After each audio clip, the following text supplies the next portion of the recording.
Cry with me.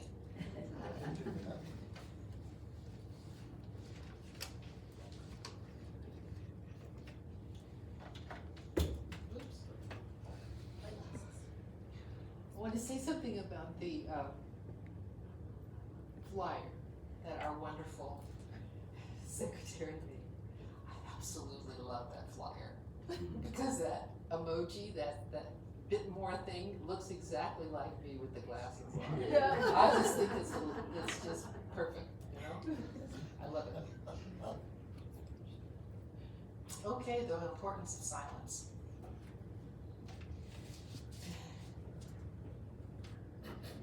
My mother was a very sweet lady. She was kind, she was loving, and she was really smart.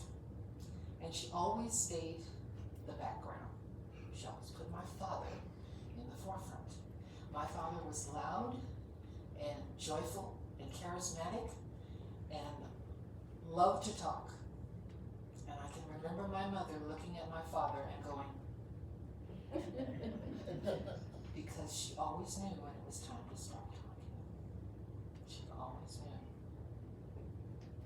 She taught me to be quiet at a very early age. She said I must learn when to be silent and when to speak. Her saying was that was done in love and not with hate.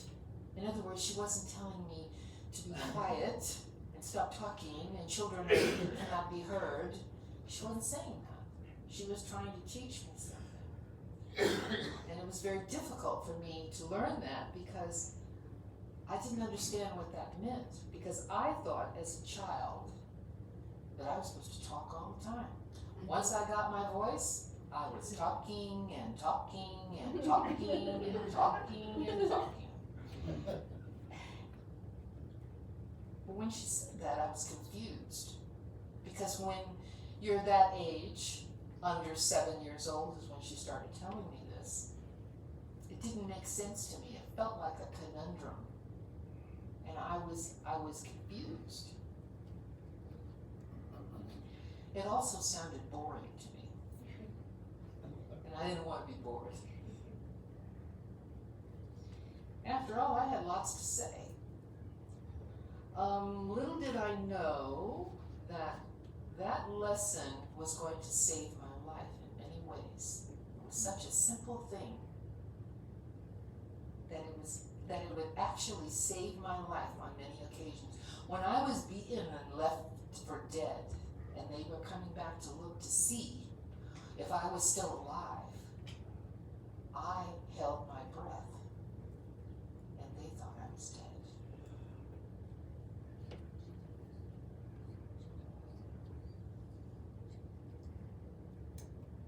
I didn't know that pretending to be dead could save me. It could save my life. And that's the extreme side. So we're going to talk a little bit more about the other side. When I learned to meditate, which was hard for me, and to pray, and to do prayer treatments, I had to learn to be silent and to listen. Because by doing so, I allow the universe, God, Spirit, Source, to teach me and to speak to me. Because when I am silent, I can hear. Because there is a still, small voice. I wish it was loud, but it's not. It's very quiet. And when you learn to meditate, and when you go silent, you will hear that still small voice. You will.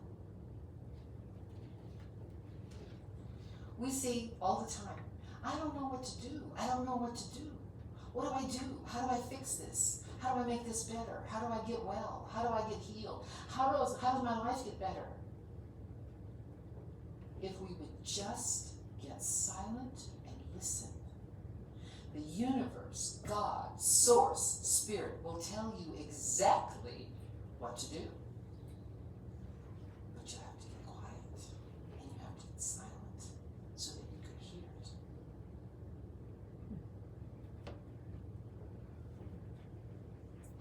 Not knowing what to do is a common thought and question.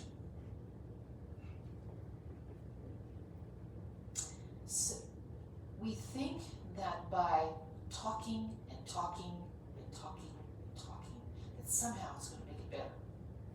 If I talk about it enough, somehow or another it's going to change it and it's going to make it better. That's really not what happens. It's when you go silent and you listen is when it makes it better. Because then the Spirit can speak to you and tell you exactly what to do. Exactly what to do. Most people love to talk. Talking makes them feel safe. Like my mother said, there's a time to talk and a time to listen. But when you are a person who is an extrovert, you're going to want to talk because that's what extroverts do. I happen to be an introvert. I can be quiet all day long. You can put me in a room by myself or with somebody else or with the television going on. Doesn't matter.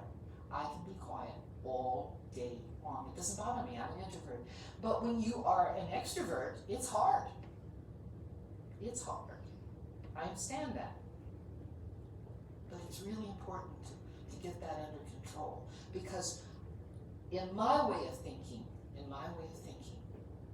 and what I have learned from Science of Mind, and what I have learned from reading spiritual books, what I have learned from reading Josh and other people, and Joe Dispenza, and all these people, I have learned that when I allow the universe to speak to me, when I allow that information, I call it downloading, because with computers today we talk about downloading, right? So I call it downloading.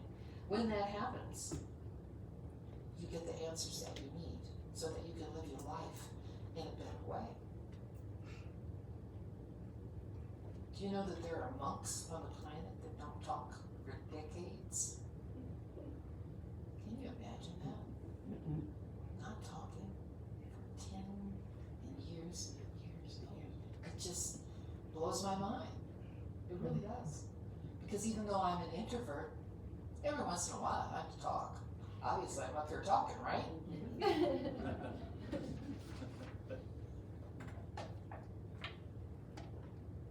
So when we listen, that's how we gain our wisdom.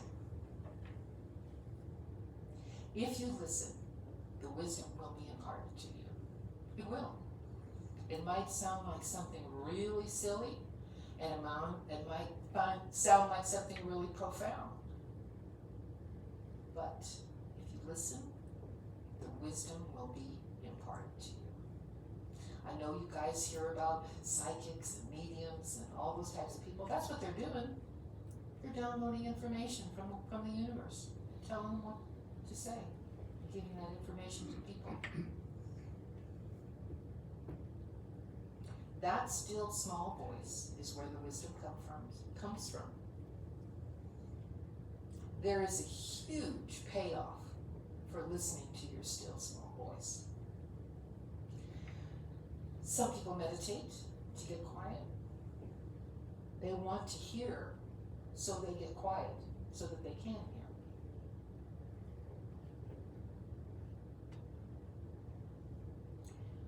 The minute you start listening to that universe that speaks to you, your voice, your life will get better.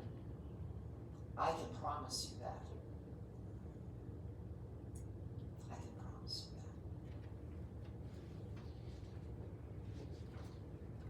that. When we quiet about our plans and our dreams and our needs and our wants, we do not allow others to block what we want. Someone said, but that means they have control over you. No, that means that you are not sabotaging yourself by giving too much information.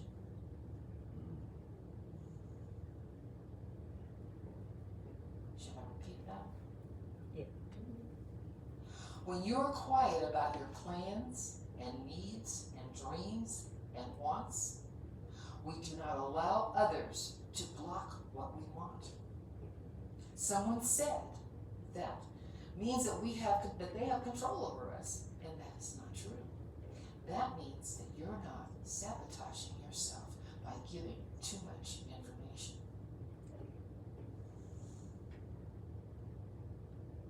I can give you that part of Science of Mind book where that actually says it, where Ernest Holmes actually talks about that.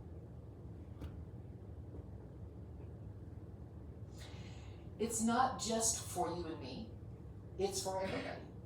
That's the way the universe teaches us to protect ourselves. You have a forewarning opportunity to stop the blockage. It's simple as that. Your prayer treatment will prevent that from happening. It doesn't have to be destructive. It's simply not what you desire. When someone doesn't want something from you, it doesn't necessarily mean that they don't want something for you because it's a bad thing. They want something for you sometimes because they think it might harm you in some way. But you know, because the universe has downloaded to you what the universe thinks is best for you.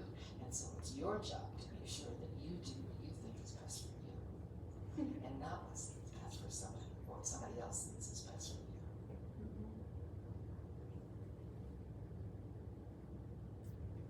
Okay.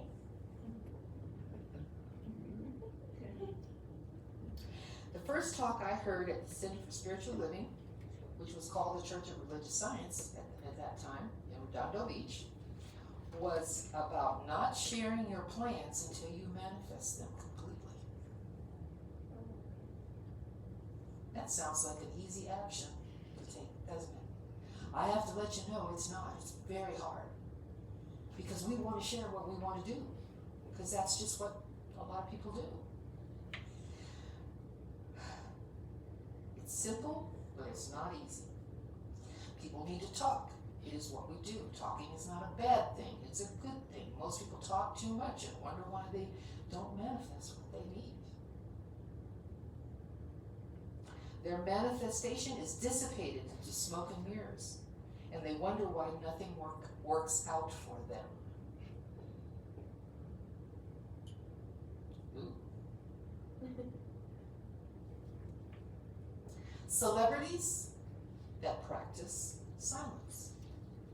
Amy Schumer, Steven Spielberg, Lady Gaga, Albert Einstein. I like Albert Einstein. He had a sense of humor. Abraham Lincoln, Meryl Streep, Warren Buffett, J.K. Rowling. These are all very successful people. And they keep a very quiet life on purpose. On purpose.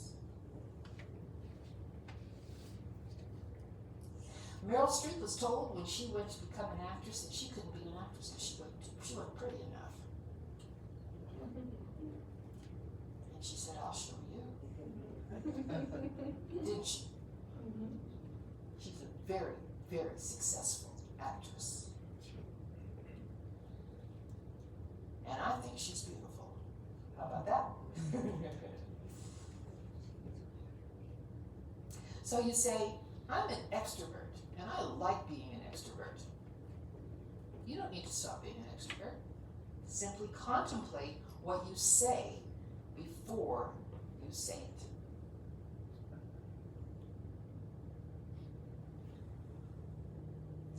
We don't need to share everything about our lives. It's not necessary. We live in a culture where we are taught that you're supposed to tell everybody everything. That's the culture, that's the society that we live in today. It's not necessary. It's really not. There's a saying for many years that people say, count to 10 before you speak. And I did that for a long time, to program myself to not just say something so easily. Let that cat out of the bag. And I like cats.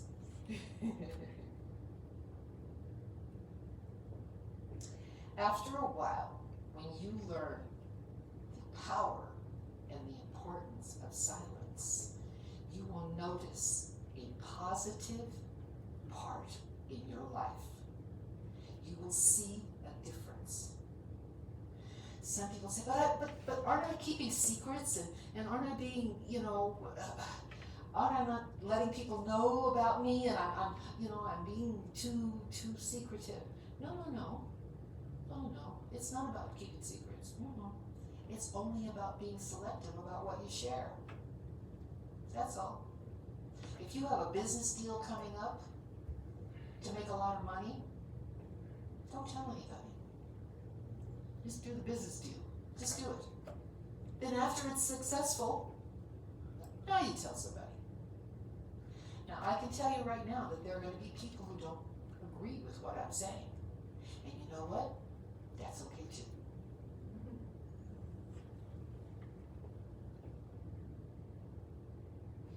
You are welcome to practice your silence with me.